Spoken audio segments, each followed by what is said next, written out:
योगी आदित्यनाथ का lucky number है 7। कभी 7 तारीख को बाल बाल जान बची थी, तो कभी 7000 वोटों से मुश्किल जीत मिली थी।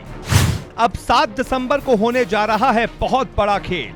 बीजेपी के लिए तारीखें मायने रखती हैं, इसीलिए बीजेपी कभी कोई भी काम करती है तो वो तारीखों का ख्याल जरूर रखती है। अब गोरखपुर में एक बहुत बड़ी रैली होने वाली है, वो भी रैली 7 दिसंबर को होनी है। लेकिन इतिहास बताता है कि योगी आदित्यनाथ की जिंदगी में 7 का कनेक्शन बड़ा जबरदस्त है। 7 तारीख का कनेक्शन सिर्फ सत्ता में बने रहने के लिए ही फायदेमंद नहीं है, बल्कि जब योगी पर जानलेवा हमला हुआ था वो तारीख भी 7 दिसंबर ही थी। 7 सितंबर 2008 को डीएवी ग्राउंड में होने वाली इस रैली के मुख्य वक्ता योगी आदित्यनाथ ही थे। रैली वाले दिन सुबह में गोरखनाथ मंदिर से 40 वाहनों का काफिला रैली स्थल के लिए रवाना हुआ।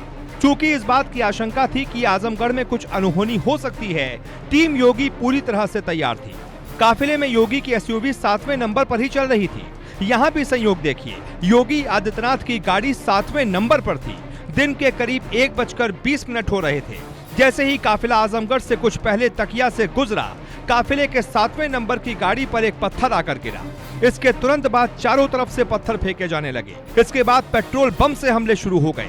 इस हमले की तैयारी काफी पहले से कर ली गई थी। उस दिन योगी का दिन बहुत अच्छा था, योगी बच गए, लेकिन योगी की जान लेने की पूरी तैयारी थी। 1999 में योगी सिर्फ 7000 वोटों से ही चुनाव जीत पाए थे।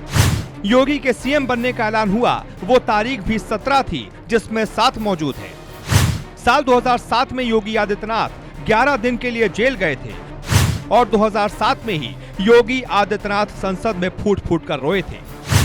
संसद में योगी का रोना ही एक टर्निंग पॉइंट साबित हुआ था। बीजेपी के लिए 7 तारीख के मायने हो या ना हो, लेकिन योगी के लिए बहुत है। साल था 2007। योगी आदित्यनाथ के लिए यह साल न सिर्फ एक कद लेकर आया, बल्कि एक पद भी लेकर आया। इसी साल मुहर बन गई थी कि भविष्य में सीएम की कुर्सी पर योगी की ही मुहर लगेगी। कहानी यहीं से शुरू होती है। साल 2007 में योगी का जेल जाना, संसद के भीतर फूट फूट कर रोना और फिर दिसंबर की 7 तारीख को योगी पर हमला होना, सब एक दूसरे से जुड़े हैं। योगी आदित्यनाथ के लिए पीएम मोदी अब तक की सबसे बड़ी रैली पूर्वांचल में करने जा रहे हैं। दावा है कि इस रैली में 5 लाख लोग आएंगे और संयोग देखिए, ये तारीख भी 7 ही है। यानी कि 7 और दिसंबर के खास 7 से योगी आदित्यनाथ की किस्मत का कनेक्शन कुछ ना कुछ जरूर कहता है। साल 2007 में योगी और मुख्तार अंसारी की दुश्मनी खुलकर सामने आई थी। योगी आदित्यनाथ तब एकमात्र सांसद थे और योगी ने जब एक बहुत बड़े माफिया का विरोध किया तो सबके सब भौचक्के रह गए। लेकिन योगी ने न सिर्फ विरोध किया, बल्कि मुख्तार अंसारी का काम भी तमाम कर दिया।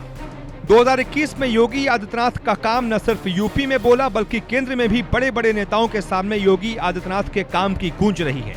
योगी के योग के मुताबिक पंडित मानते हैं कि 2027 में ही वो पीएम बन सकते हैं। 2027 में उनके पीएम बनने के बहुत ज्यादा चांसेस हैं। यानी योगी के साथ कुछ अच्छा होगा तो उसकी तारीख में 7 जरूर आएगा। कैसी लगी आपको हमारी ये कहानी, जरूर बताएं। आप क्या सुनना चाहते हैं वो भी जरूर बताएं।